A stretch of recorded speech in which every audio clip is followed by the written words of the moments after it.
Commander Jai-Ho Park stood at the observation deck of Earth's largest space station, watching the steady stream of ships coming and going. 20 years ago, humans had barely reached Mars. Now their vessels travel to the edges of known space. He smiled, remembering the day they first met aliens. The station's AI spoke softly. "Commander, Dr. Hae-Nul Kim is here to see you." "Send her in," he said, turning away from the window. Hae-Nul walked in quickly, her research tablet clutched tightly. Her usual calm face showed worry. "Commander, you need to see this data about the Galactic Council species." "What's wrong?" "I thought our relations were good," Jai-Ho said, taking the tablet. "On the surface, yes. But I've been studying their behavior patterns. The older species, especially those who've been in space for thousands of years, they're not happy with how fast we're growing." Jai-Ho looked at the charts and reports. Humans had done in 20 years what took other species centuries. They had built colonies on 12 planets, created trade routes across 3 sectors, and developed new technologies that even surprised the Council. "Look at these trade numbers," Hae-Nul pointed to a graph. "Every time we make a breakthrough, they create new rules or raise prices. It's like they're trying to slow us down without making it obvious." Outside the window, a massive cargo ship from the Nexer species slowly moved past. Its crew had been polite during inspection, but Jai-Ho remembered their cold eyes. "The Council welcomed us warmly," Jai-Ho said, but doubt crept into his voice. "Yes, because they had to. We proved we could travel through space. By their laws, they couldn't ignore us." "But Commander," Hae-Nul paused, choosing her words carefully, "I think some of them are scared of us." Jai-Ho walked back to the window. Earth shone below them, beautiful and blue. Humanity had united after finding out they weren't alone in space. Old enemies became allies. Countries shared resources and technology. Humans were reaching for the stars together. "What do you suggest?" he asked. "We should be careful. Keep watching. Keep building our strength. And maybe," she looked at Earth too, "maybe start preparing for the day their welcome runs out." The station's AI interrupted them. "Commander, the Nexer ship is requesting permission to leave." "Granted," Jai-Ho said. He watched the alien ship move away, its engines glowing bright against the darkness of space. Earth's own ships looked small next to it, but they were getting bigger and better every year. "Send copies of Dr. Kim's research to Earth Command," he ordered the AI. "Mark it urgent." Hae-Nul gathered her things to leave. At the door, she turned back. "Commander, do you think they'll accept us one day? As equals?" Jai-Ho thought about humanity's quick rise to the stars, their drive to explore and grow. He thought about the worried looks from alien diplomats when humans showed their latest technologies. "They'll have to," he said, "because we're not going to stop growing. It's not in our nature." As Hae-Nul left, Jai-Ho stayed at the window. More ships arrived and departed, human vessels getting ready to explore even further into space. He hoped the Council species would learn to accept humanity's place among the stars. But deep in his gut, he knew Hae-Nul was right. They needed to be ready, just in case. The mining ship shook as another Nexer vessel fired a warning shot. Inside the bridge, Captain Sun Midley gripped her chair tightly.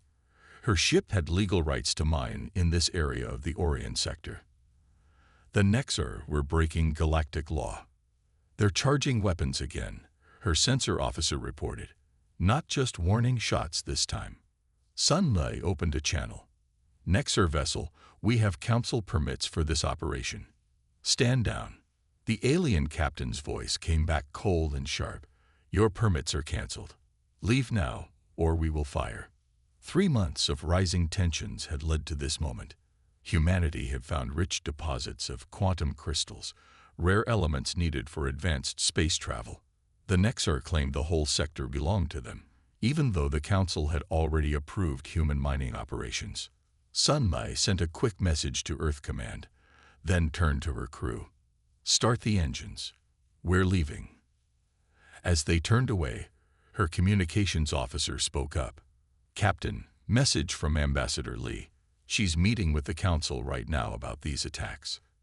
In the Grand Council chamber on Alpha Centauri, Ambassador Sunmi Lee stood before the gathered alien species.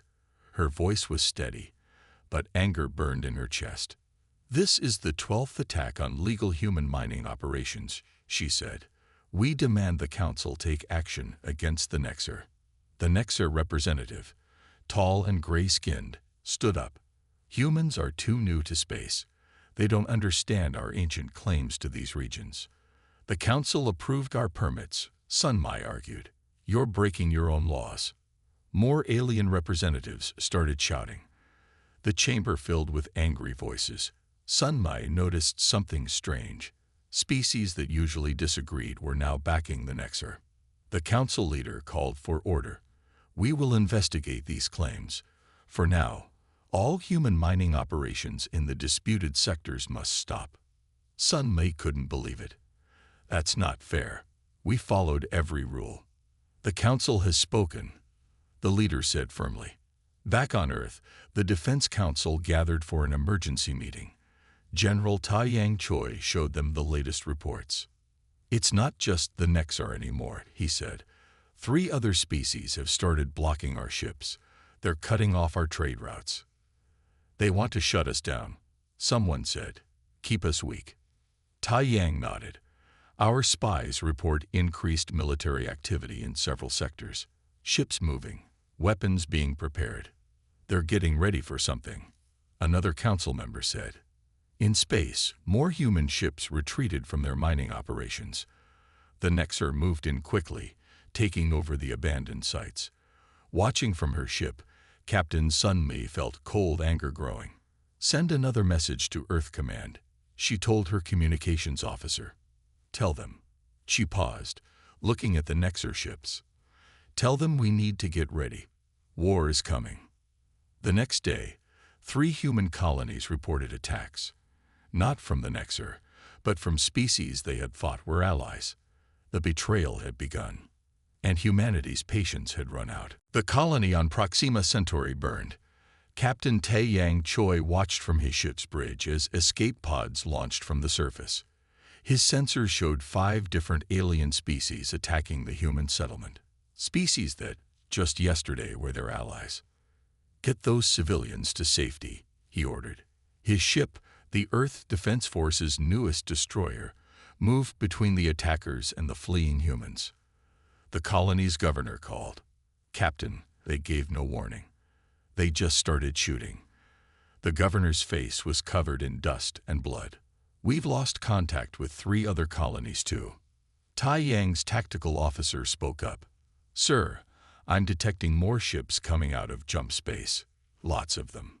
The space around Proxima Centauri filled with alien warships. They had planned this attack for a long time. Taiyang realized with horror that this wasn't just an attack. It was an invasion. "All ships, protect those escape pods," he commanded. His small fleet moved into defensive positions. "And get me Earth Command. Now." On Earth, the Defense Council watched in shock as reports came in. 42 colonies under attack. Hundreds of ships appearing near Earth. The Galactic Council had turned against them. "They want to wipe us out," General Du Yun said, "before we get too strong." Taiyang's ship fought hard, but they were outnumbered. Still, the aliens seemed surprised by human weapons. They hadn't expected such strong resistance. "Sir," his science officer called.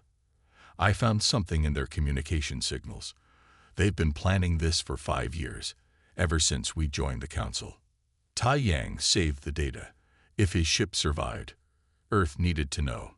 The aliens had never accepted humans. They had just waited for the right time to strike.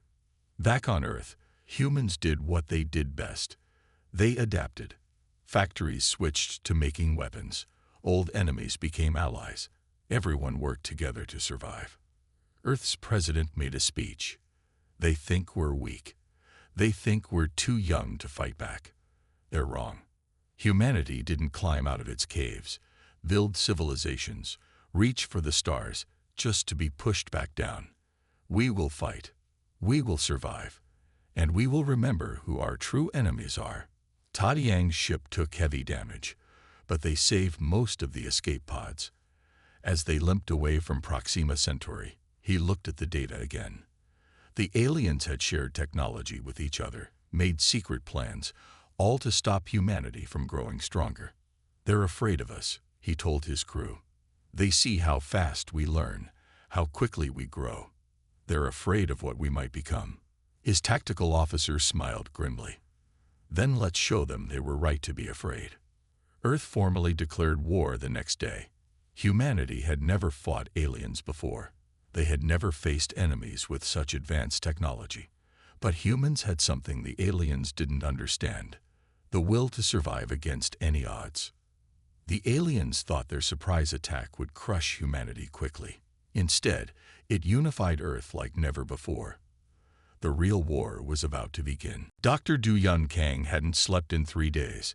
He stared at the quantum shield prototype in his lab deep under the Rocky Mountains. 50 failed tests, but the 51st had worked. Finally, run the test again, he told his team. They fired the strongest alien weapon they had captured. The shield flickered blue, then held strong. Du Yun grabbed his phone. Get me Earth Command. Now. Within hours, the United Earth Defense Forces top generals gathered in his lab. Du Yun showed them the test results. Their weapons use quantum tunneling to bypass normal shields, he explained. But we found a way to block it. Something they never thought of. How soon can we put this on our ships? General Minji asked. 2 weeks for the first batch. Maybe faster if we use all our factories. The general smiled. The aliens think they know everything about space combat. Time to prove them wrong. In orbit, Captain Haynewell's ship tested the new shields in real combat. 3 alien vessels attacked them near Sirius. Their weapons, which usually cut through human ships easily, couldn't break through. Return fire, Haynewell ordered. The aliens didn't expect a fight. They definitely didn't expect to lose. Haynewell sent a message to Earth. The shields work. They work better than we hoped. On Earth, factories work day and night. Humans took alien technology they captured and made it better. They didn't just copy, they improved. Each defeat taught them. Each battle made them stronger. Dr. Du Yun's team made more breakthroughs. They found ways to make engines faster, weapons stronger. Things the aliens never tried because they thought their way was best. They've been in space so long, they stopped looking for new ideas. Du Yun told his team.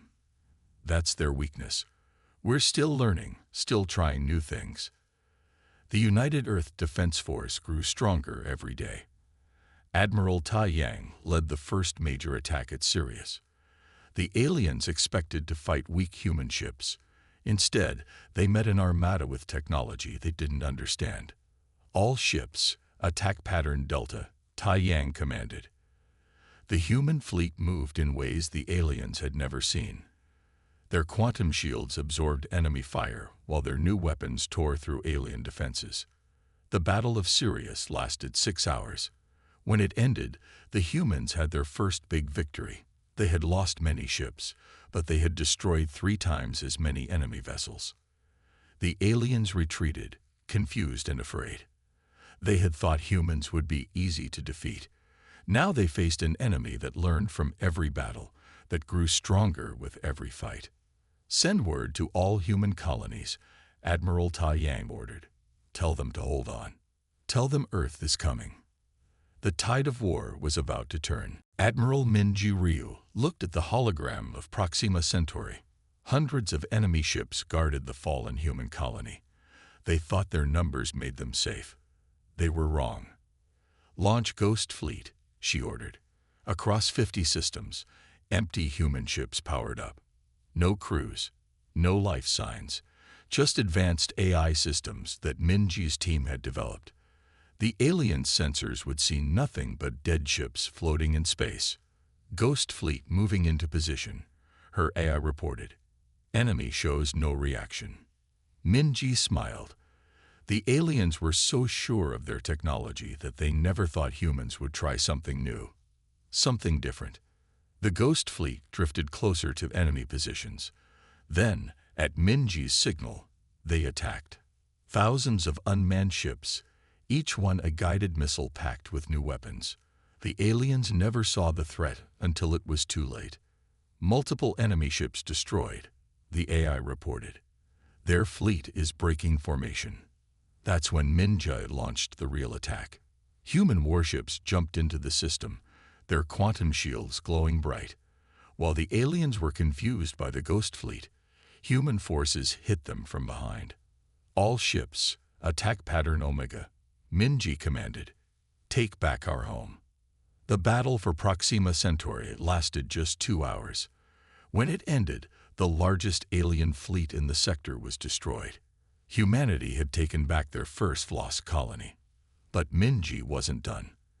As the aliens retreated, they found more ghost fleets waiting in other systems, more human ships appearing where they shouldn't be. The aliens had controlled space for thousands of years. Now they faced an enemy who changed the rules of war itself. Send word to Earth, Minji ordered. Operation Ghost Walker is working. Start Phase 2. On Earth, the Defense Council watched as reports came in. The aliens were pulling back everywhere. Their mighty fleets, once so confident, now jumped away at any sign of human ships. They couldn't tell which vessels were real and which were ghosts. Every shadow became a threat. They're running scared, General Haynul said, all because they never thought we'd think of something they hadn't. The aliens had fought the same way for centuries. They never changed because they never needed to. But humans adapted. Every defeat taught them. Every victory showed them new ways to fight. Minji's Ghost Fleet strategy changed everything. The aliens couldn't adapt fast enough. Their alliance started to break apart as fear spread through their ranks. Prepare the next phase, Minji told her commanders. It's time to show them why you should never corner a human. The war wasn't over. But now, for the first time, humanity wasn't just fighting back. They were winning. General Sangwon watched Earth's factories from orbit. What had been car plants now made warships. Toy factories built combat drones. Every industry on Earth worked toward one goal: victory. Launch the 10 Days of Fire, he ordered. Across human space, thousands of ships jumped at once. Not just military vessels, but converted cargo ships, mining ships, even passenger liners fitted with weapons. The aliens had thought they knew humanity's strength. They were wrong. First wave, engage targets, Sangwon commanded. The largest human fleet ever built struck 10 alien systems at the same time. The enemy didn't expect such a massive attack. They didn't think humans could build so many ships so quickly. Sir, enemy fleets are scattered, his tactical officer reported. They can't coordinate their defense. That was the human advantage. While the aliens fought the same way they had for centuries, humans changed everything. Their ships now carried weapons that didn't exist 6 months ago. Their tactics were unlike anything seen in the galaxy before. On the 3rd day, 3 alien worlds surrendered. By day 5, their main defense fleets were broken. The aliens had never seen such rapid attacks, such overwhelming force. They thought they knew what we could do, Sangwon told his crew. They thought they knew our limits. But humans don't have limits. Not when we're fighting for survival. Earth's factories kept building. For every ship lost, 3 more took its place. The aliens couldn't understand how humans built so fast, adapted so quickly, fought so hard. Sir, the Nexer home fleet is retreating, communications reported. Their alliance is breaking apart. The aliens had been united in their attack on Earth. Now they turned on each other, each trying to save themselves. They had started this war thinking humans were weak. Now they ran from human ships in terror. By the 10th day, the mighty Galactic Council was falling apart. Species that had ruled space for thousands of years watched their power crumble before humanity's revenge. Send the message to all enemy worlds, Sang-One ordered. Tell them what happens when you try to destroy humanity. Tell them why they should have left us in peace. The 10 days of fire marked the beginning of the end. Humanity had shown its true power, and the galaxy would never be the same. The galactic core blazed with weapons fire. General Sang-One Park stood on his flagship's bridge as the largest fleet battle in history unfolded. 5,000 human ships against the last combined alien fleet. Send the ultimatum, he ordered. The message went to every enemy ship. Surrender now or face extinction. You tried to wipe us out. We survived. You tried to break us. We grew stronger. This is your last chance. The aliens responded with fire. Their remaining ships, gathered from 20 different species, attacked together. They thought numbers would save them. They were wrong again. All ships, execute formation thunder, Sang-One commanded. Human ships moved in perfect unity. New quantum weapons, developed just weeks ago, tore through enemy shields. The Ghost Fleet appeared from nowhere, trapping alien ships between two fires. Enemy fleet breaking apart, Tactical reported. They're losing formation. Sang-One watched as the mighty alien armada fell into chaos. Some ships tried to surrender. Others fought to the end. But the outcome was never in doubt. Sir, the Nexar flagship is hailing us. Communications said. The Nexar admiral appeared on screen. The same species that had started this war now looked beaten and afraid. How? The Nexar asked. How did you defeat us? We ruled space for 10,000 years. That was your weakness, Sang-One replied. You stopped growing. Stopped changing. Humans never stop. We never give up. We never accept defeat. The battle ended in hours. The combined alien fleet, the last hope of the old Galactic Council, was destroyed or captured. Humanity had won. Send word to Earth, Sang-One ordered. Tell them it's over. Tell them we've won. But victory didn't mean vengeance. Sang-One had one more message to send. To every world, every species that had fought against Earth. Remember this day, he broadcast. Remember what happened when you tried to destroy humanity. Remember why no species will ever dare to do it again.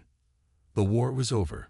The galaxy would never be the same. 5 years after the war, Ambassador Du Yun stood in the new Galactic Alliance chamber on Earth. Representatives from 50 alien species sat before him, including those who had once tried to destroy humanity. The old council failed because it feared change, he said. The new alliance will be different. Earth led the rebuilding efforts. Human ships protected trade routes. Human technology helped rebuild broken worlds. The species that had fought against them now washed in confusion as humans offered help instead of revenge. We could have destroyed you all, Du Yun told them. Instead, we choose to build something new, together. The Never Again protocols became galactic law. No species could attack another without facing Earth's might. The humans became peacekeepers, teaching other species how to grow without fearing change.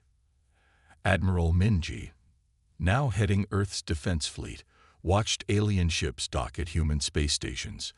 They come to learn from us now, she told her crew. They finally understand what makes humans different. In research labs, humans shared their innovations. They taught other species how to think differently, how to solve old problems in new ways. Some aliens resisted at first, clinging to their ancient methods, but they couldn't ignore the results. Humanity's greatest strength isn't our weapons or technology, Du Yun explained to a group of alien students. It's our ability to adapt, to change, to become better than we were yesterday. The galaxy changed. Species that had been enemies for millennia now worked together, following Earth's example. They learned that sharing knowledge made everyone stronger. On the anniversary of the war's end, ships from every species gathered at Earth. They watched as humans lit up the night sky, with a message in every galactic language. Peace through strength, progress through unity. An old Nexar leader asked Du Yun, "Did you plan this? When we attacked, did you know you would end up leading us all?" Du Yun smiled. We didn't plan to rule the galaxy. We just refused to be destroyed. Everything else came from our nature, to grow, to learn, to become more than we are. The lesson was clear to every species. Humans were not to be underestimated, not because they were cruel or violent, but because they never stopped trying to be better. Remember the war became a common phrase among alien species, not as a threat, but as a reminder. A reminder that somewhere on a small blue planet, a young species had proved that the impossible was just another challenge to overcome. The galaxy would never be the same. And that was exactly what humanity had wanted all along.